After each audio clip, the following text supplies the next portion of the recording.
كيدتوا كيدتوا شافيلاوين كيدتوا كيدتوا كيدتوا شافيلاوين كيدتوا لدسيتو بخوار جزايا سوا لدسيتو بخوار جزايا سوا نايا سوا. سپاس بۆ میوانداریکردنت. ناوی سیانم جەلال محەممەد عەباسە، بەڵام لە هەفتاکانەوە بە جەلال بەرزجی دەنووسم. لە گوندێک لەدایک بووم کارەبای نەبوو. لە دایک و باوکم نەخوێندەوار بوون. گوندەکەمان نزیکەی 7 ماڵ دەبوو. تاکە خوێندەوار مەلای مزگەوت بوو و تاکە کتێبیش قورئان بوو. خەڵکەکە هەمووی نەخوێندا بوو باقیتر. تەمەنم 7 ساڵان بوو بۆ یەکەم جار قوتابخانە لە گوندەکەمان کرایەوە. بۆ من چوونە قوتابخانە یەکەمین گەشتی ناوخۆ بوو بۆ فێربوون. بەڵام بەداخەوە ساڵ وەرنە سوڕابووە. تاریک ڕوونی بەیانێک سوپای داگیرکەری عێراق پەلاماری گوندەکەیدا و گوندەکەمانی سوتاند بە قوتابخانە و کتێبەکانم و خەونەکانیشمەوە.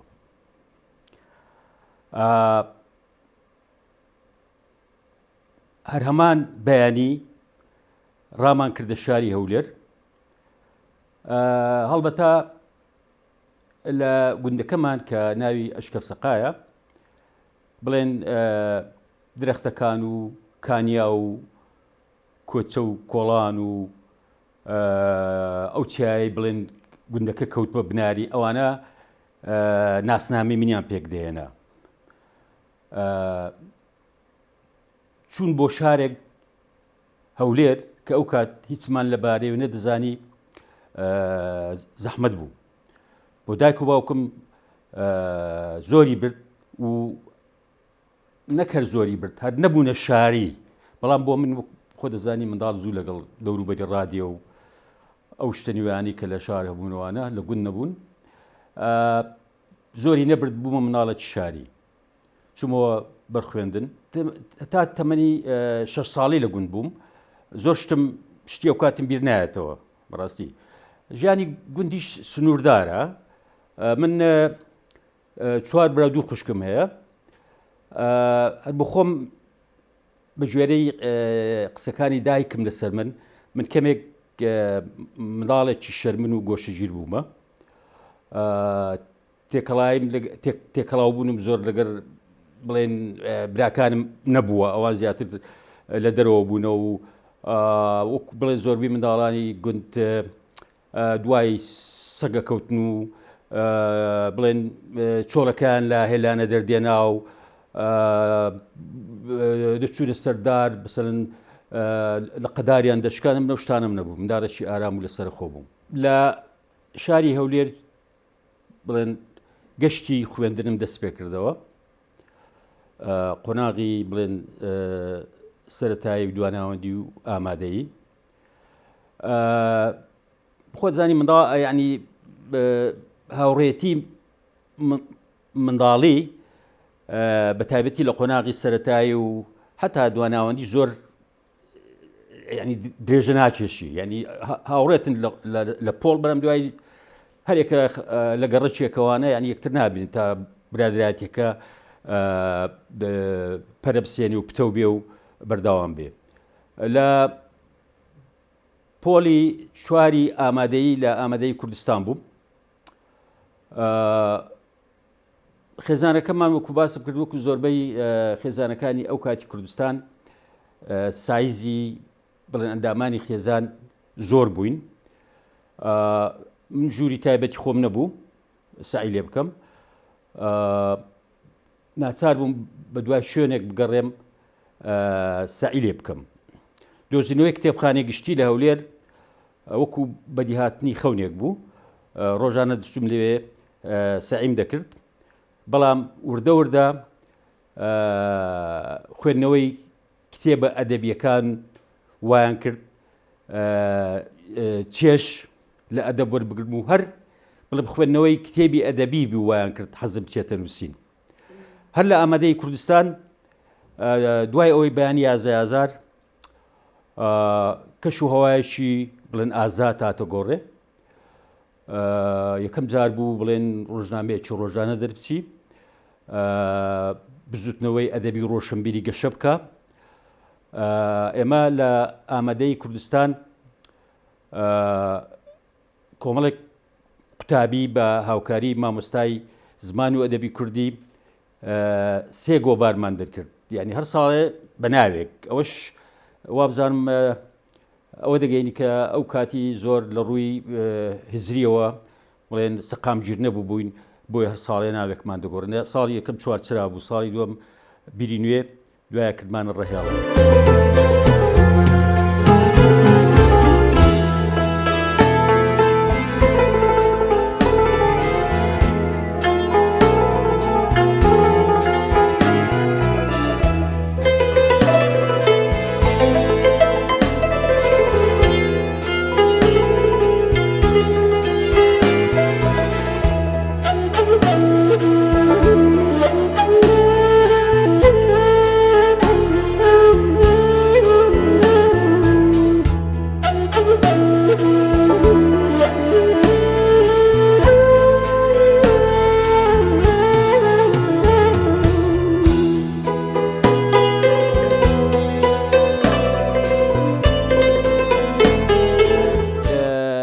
لەبەرەوەی غێر مسەڵح بووم، یعنی بڵێن چاوم تەواو نەبوو، منیان مامۆستاش بووم، ئەمەیان ئینتیداب کرد. یعنی بڵێ ئینتیداب چی؟ یعنی لە جیاتی بمانمە بۆ سەربازی تەعینیان کردین وەکو مامۆستا. من مامۆستا بووم، پەیمانگای مامۆستایانم تەواو کرد. بەسەردا گیرام، دوایی کە بەر بووم ئەو مامۆستایانیان بۆ سەربازی بان کردبەوە، منیشیان بان کردەوە. بەڵام چکە من بڵێن غێر مسەلح بووم، یعنی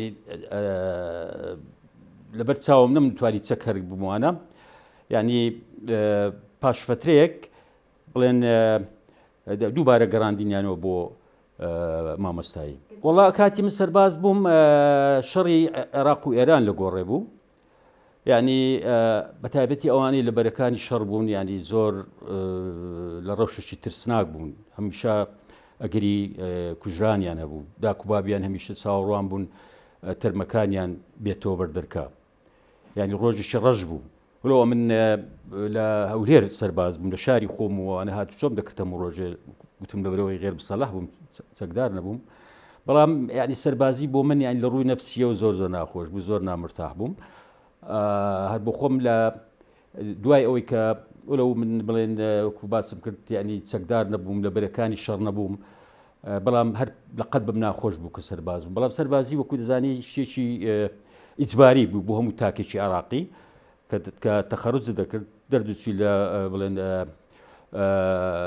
دانیشگا یان پەیمانگا یان دەگەیشتی 18 ساڵ دەبەوە سەربازی بکەیت. وەکو ئێستا ئەو سیستەمە نەماوە لە دوای ڕووخانی سەدام. دوای سەربازی من گەڕام و مامۆستا بووم و لە هەمان کات خەریکی کاری ئەدەبی بووم. یەکەم بەرهەمی شعریم بە ناوی سەمای بەفری ئێوانە ساڵی 1970 چاپ کرد. وەڵا چەند هۆکارێکە بوو. یەک وەکو گوتم خوێندنەوەی کتێبە ئەدەبیەکان هۆکارێک بوون کە حەزم بچێتە نووسین. دوو ئەو کەش و هەوا ئازادەی بەیانی ئازار هێنابێ گۆڕێ. سێ نووسین، یعنی هەر نووسەرێک کۆمەڵێک هۆکاری هەیە بۆ نووسین. لەوانەیە هەستم بە بۆشایە کردبی، بۆشایەکی ڕووحی لە ڕێگای نووسین پڕم کردبیتەوە. ئەو کاتی زیاتر بڵێن نووسین ڕێبازی سۆشیالیزمی ڕیالیزمی سۆشیالیست، یعنی سۆشیالیزمی بڵێن واقعی باو بوو. بەڵام ئێمە کۆمەڵێک شاعیر بووین هەوڵمان دەدا بە شێوەی جیاواز بنووسین زیاتر گرنگی بەلایانی هوەری بدەین لە شعردا. ئەو گۆڤارانە ئەدەبی بوون زیاتر شعر و باسی پەیوەندی مامۆستا و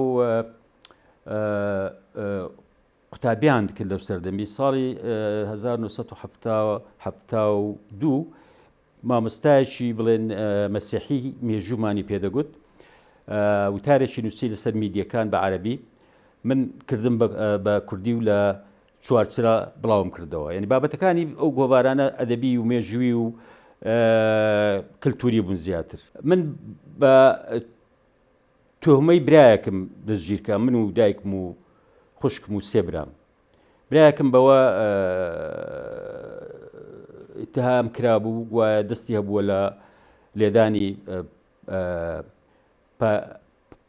پارێزەری هەولێر ئیبراهیم زەنگەنە بەڵام دوایی چوێنە ناو مەلەفەکەم شتیکایان دۆزۆ لەسەر من کە لە ژیانم بەعسی نەبوومە بە هیچ زۆرێک هاریکاری ڕژێمم نەکردیە بەرهەمم لە بڵاوکراوەکانی ڕژێم ئەو کاتی هەتاوە کوردی چاپ و بڵاو نەکردەوە یان کەسێکم دژی ڕێبازی شۆڕش بە بۆ چنیوان ئەوە دوای ڕاپەڕین هەموو زۆربەی بڵێن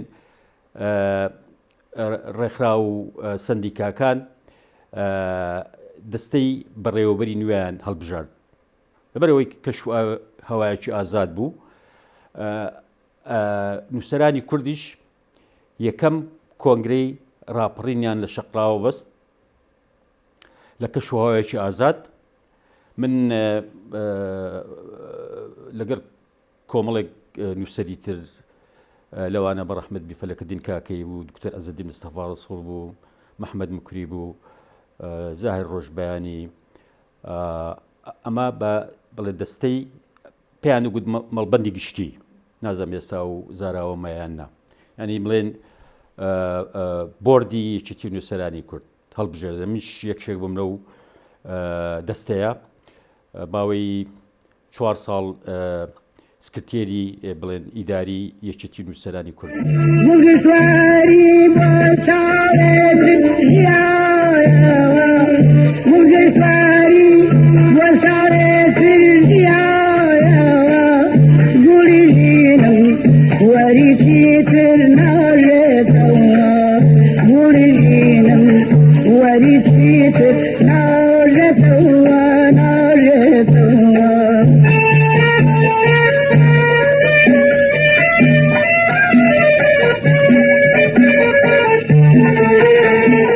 کتێبانەی تا ئێستا چاپم کردوون بە کوردی سەمای بەفری ئێواران یەکەم دیوانی شەعرمە ئەوە زیاتر تا ئێستاش بڵێن زۆرتر بەو دیوانە ناسراوم و بووە بە شوناسی شعریم تا ئەندازەیەک دوایی ئەو گەرم لە منەوەم چاپ کرد ساڵی 1985 دوای ئەو بارانی ڕەحمەت 2002 دوای ئەو دیوانی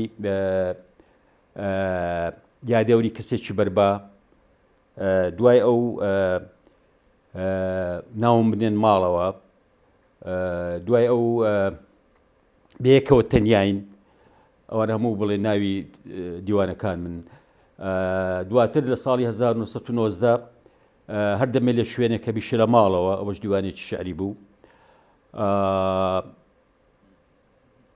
ئەوانم هەمووی بڵێن وەکو سەرجەم شعرەکانمی ئەو بڵێن نزیکەی نیو سەدا لەژێر تایتڵی هەوڵدانێکی تر بۆ گرتنی مەوداکان چاپ کرد ئەوە بڵێن کتێبە کوردیەکانم بوو بەڵام لە ساڵی 1998 کە چوومە کەنەدا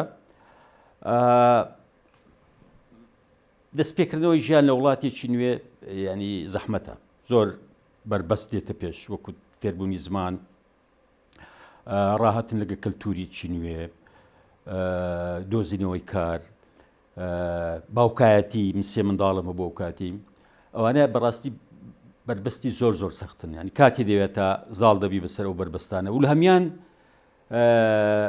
زەحمەتتر چۆن بیتۆ نووسەر لە وڵاتێک کە زمانی ئەو وڵاتە نازانی ئەوە بڵێن هۆکاری نیگەرانیم بوو دۆ دەترسام پەیوەندیم لەگەڵ قەڵەمەکەم نەمێنێ بەڵام لە ساڵی 2007 من پێن کەنەدا یان نووسەرانی نێودەوڵەتی کەنەدا منیان هەڵبژارد وەکو نووسەر یەکەمی تاراوگە خەڵاتێکی گەورەیان دامێ دوو نووسینگەم هەبوو یەکیان لە زانکۆی ئەلبێرتا بوو یەکیان لە کتێبخانەی گشتی شارەکە بوو ئەدمەنتۆن ساڵێک من دەست بەتاڵ بووم بۆی بنووسم کتێبی یادەوەریەکانم پیاوێکی بێزامەشید کە ساڵهای ساڵ بوو لە یادەوەریم هەڵم گرت بوو نووسێمەوە بە ئینگلیزی چاپ کرا و ساڵی 2011 سەرجەم شارەکانم کرانی ئینگلیزی بەڵام هەڵبژاردەیەکیان لێ چاپ کرد بە ناوی Trying to Get to Stop Time ئەو هەردووکیان بڵێن لە زانکۆی ئەلبێرتا و زانکۆی مەشیگان لە ئەمریکا چاپکران ئەو دوو کتێبە خوێنێکی یەکجا زۆران لە ئاستی نێودەوڵەتی هەبوو چەندەها جار بوونە پرفرۆشترین و چەندەها خەڵاتیان بردەوە دکتۆرای فەخری مێژوەکەی یعنی بڵێن بەخشینی ئەو بڕوانامەیە کە بەرزترین بڕوانامەیە لە زانکۆ بڵێن PhD پرۆفیسۆر ینی ئەو لەو ئاستەیە ینی لەوە بەرزتر نییە لە ساڵانی 1650 وانە لە یەکەم جار لە جامعەی ئۆکسفۆرد ئەو خەڵاتە بەخشراوە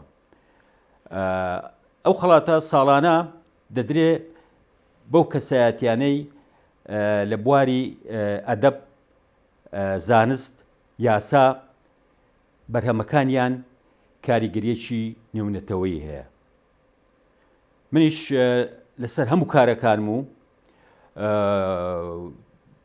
تێپڕاندنی بڵێن کاریگەری بۆ ئەو دیوی سنوورەکان ئەو بڕوانامەش بڵێن دکتۆرای ئەدەبم لە دکتۆرای ئەدەبم لە جامعەی ئەلبێرتاوە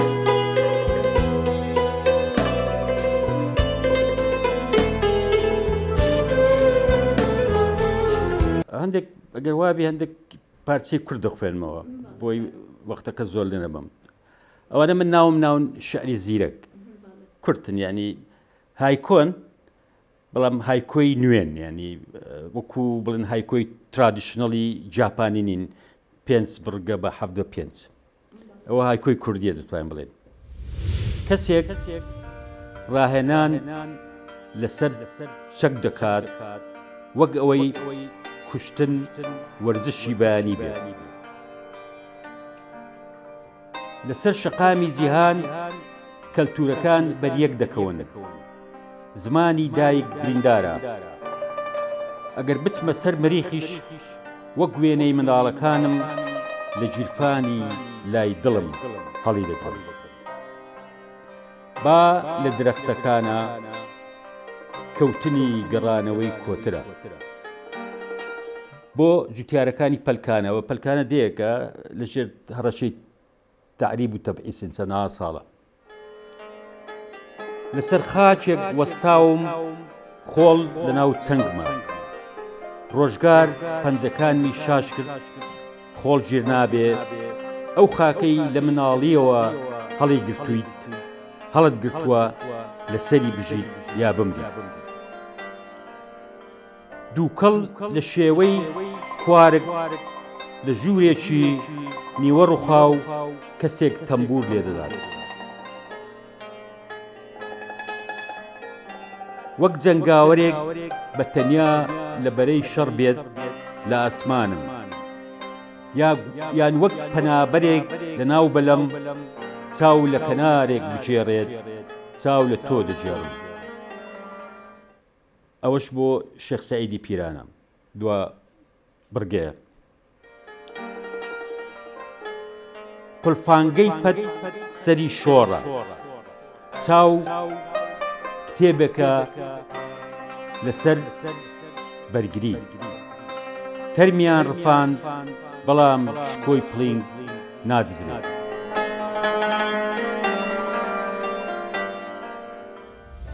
زۆرشم بیر لێکردیتەوە، ینی دێ ینی بێتاقەت بم لە ژیانی تاراوگە و ئەو بڵێن ئەزمونەی چەندە ساڵە لە وڵاتیش پێشکەوتوو فێری بوومە، خزمەتی وڵاتەکەمی خۆم پێ بکەم. بەڵام تا ئێستا ئەو دەرفەتە ینی گواستنەوەی ژیان لە وڵاتێک بۆ وڵاتیچکە و دەست پێکردەوە لە سفرەوە نامێ بچمە وردەکاریەکان. بڕک زەحمەتە، چکە من هەموو بڵێن کە ڕۆیشتم خۆم و جانتایە شعرێک مێ بناوی ماڵێک ناو جانتا، هیچ شتێکم لەگەڵ خۆم نەبوو، هیچ شواشم نەماوە کە بێمەوە عین دەست پێکردنەوەوانە کەمێک زەحمەتە. ساڵی 1982 ئاوسەرگیریم کرد لەگەڵ ئافرەتێک سەباحەت تارێوی شەر نووسەرە شەعر دەنووسێ. دوو کچ و کوڕێکم هەیە، کچەکانمیشە ناوی ئێوارە کچە گەورەکە، ناوەنجێکەش ناوی نیگایە، کوڕە بچووکەکەشم ناوی جوامێرە. هەر هەمیان وەکو دەڵێ چکە لە ناو کتێبخانە و ئەو میوانانەی دەهاتنە ماڵێ مە هەمووشە باسی ئەدەب و شەعر و کتێبوانە، هەرسێکیان حەزیان لە ئەدەب و خوێندنەوە و سینەما و هونەر و ئەو شتانێ. دوا پەیامم بۆ نووسەران یعنی خوێندنەوە هیچ، ینی بەبێ خوێندنەوە نابی بنووسەر، بەڵام بنووسە، ینی با خەڵک نەتخوێنتەوە با بکەوی هەڵسەوە بنووسە، ڕۆژێک دێ خەڵکانێک دەتخوێنەوە.